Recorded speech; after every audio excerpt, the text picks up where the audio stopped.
Welcome, health-conscious viewers, to Vegetarianism, the Noble Way of Living. On our special episodes today and Wednesday, titled Food for Breast Cancer Survival, we are featuring Food for Life recipes from the Cancer Project, which is affiliated with the Physicians Committee for Responsible Medicine, or PCRM. The Cancer Project promotes cancer prevention and survival through a better understanding of cancer causes, particularly the link between nutrition and cancer. Registered dietitian Stephanie Baina and Chef Sualua Tupelo will present low-fat, entirely vegan, and absolutely tasty dishes to enrich our health and lives with better food choices. You've likely seen a lot of information on breast cancer, its causes, and approaches that might prevent it.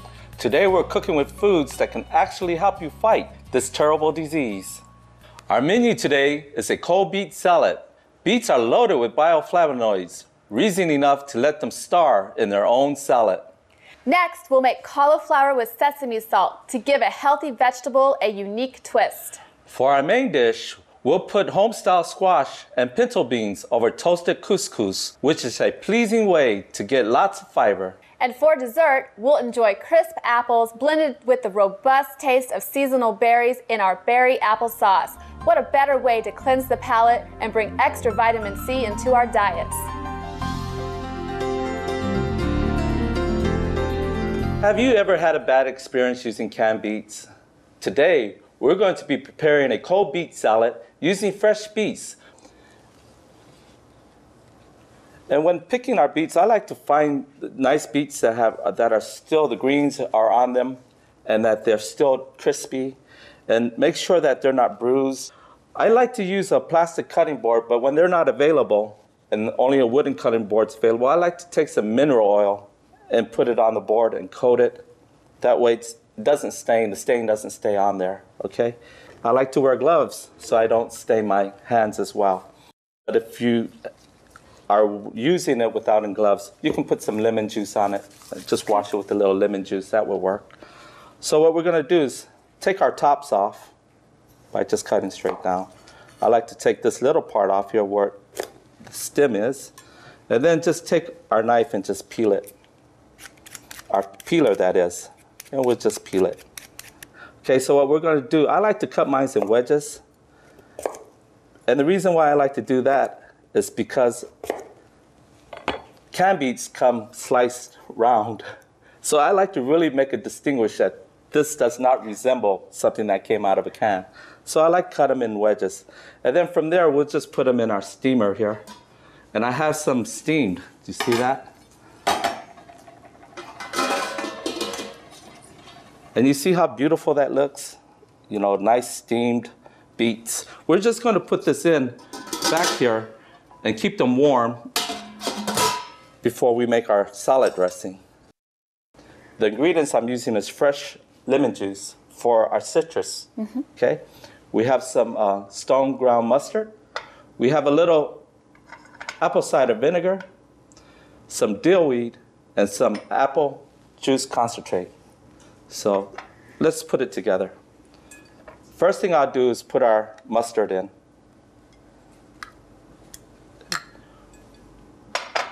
We'll add our lemon juice.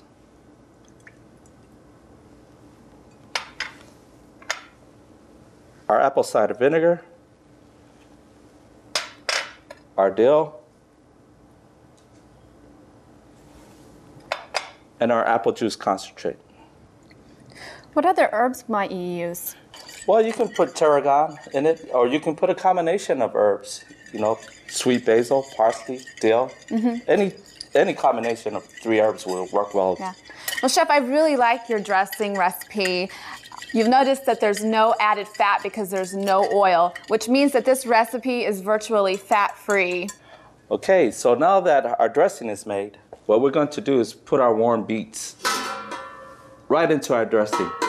And I like to put my beets in my dressing while they're still warm, because the pores of the beets are just, you know, nice and open, and it's ready just to absorb all those flavors that we have, the citrus flavor that we have from the lemon, the sweet tanginess from our apple concentrate, and it complements the sweet flavor, the bold sweet flavor from our beets.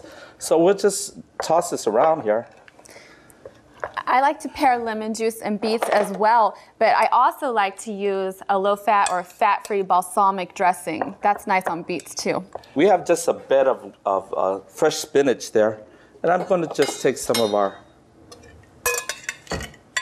beets, and we'll just put it right on top of there.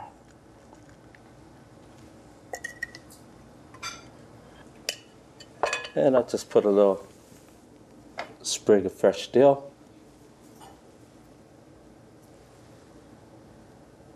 There you go. It's so colorful and that dill smells so good. Our next dish is cauliflower with sesame salt.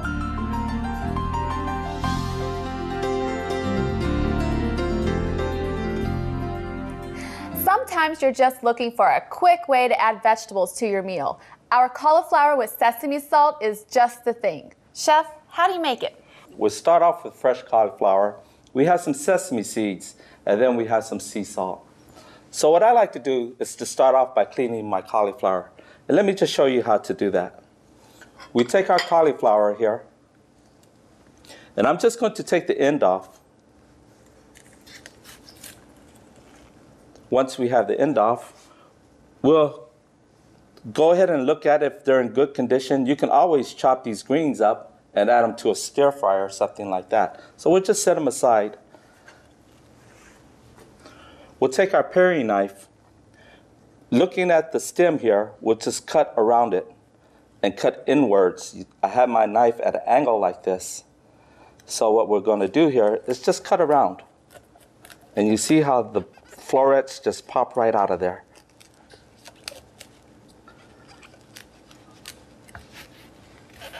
There you go.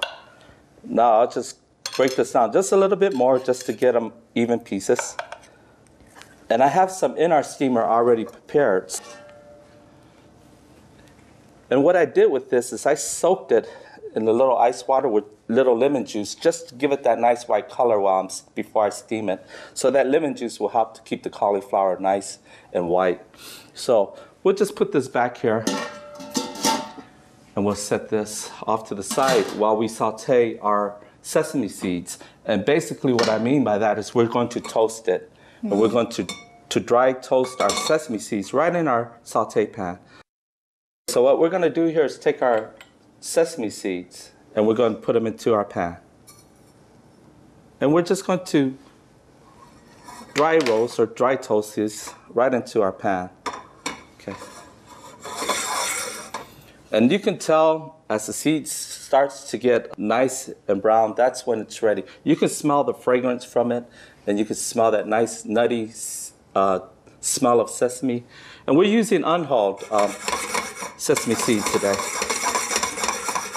And is there a reason for that? Well, the unhulled hasn't been, the hull hasn't been removed, so you have more nutrients in it. It's more intact, okay? You can smell it. Can't you smell that? That nice smell coming out of here. And see how nice they're browning already, okay? So you don't have to wait till they start to pop? Well, I like some to pop, but I'm looking for the color. Right when you get that color, you'll also smell get it that. now. Yeah, you also get that popping. You want to make sure you don't burn it, so just move the pan around. Okay. And that looks like about right. You smell it. It's nice and brown color here, so that's great. So what we're going to do is just put it into our food grinder here. I'm using a coffee grinder today, and these are good for making smaller portions. If I were doing a larger portion, I would definitely get a Vitamix or something like that. Okay, so we'll just put this in to our coffee grinder here. Okay, and we'll be adding a little sea salt to that.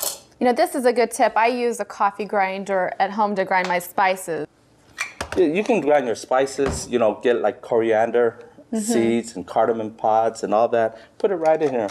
It works really good for that, your freshly dried herbs and things like that. Then we'll just pulse it a couple times. And that's basically it. You can see the nice steam. Smell that? It smells very nutty. Okay. About how long does it take cauliflower to steam? No more than 10 minutes. You don't really want it to where it's completely mush. So you want to just get it to where we'll take our nice cauliflower. See how you can feel this? It's still nice and crunchy. See that? Yeah. So.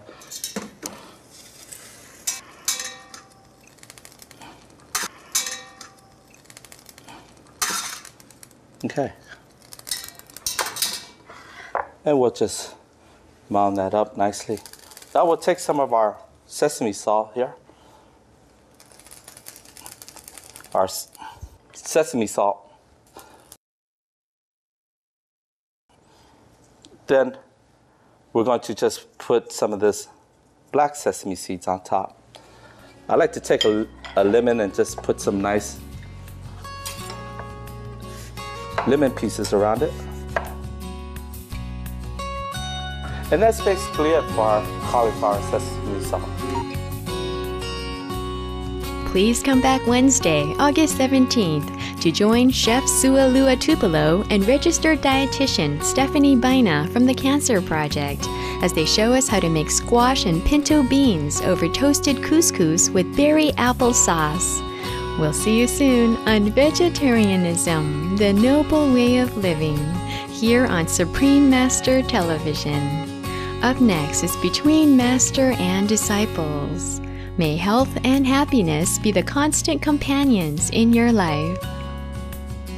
For more information on the Cancer Project and Food for Life, please visit cancerproject.org, foodforlifetv.org, or call 001-202-244-5038 to learn more about how a diet rich in fruits, vegetables, whole grains, and beans can help you prevent cancer.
For more details, please visit www.suprememastertv.com/VEG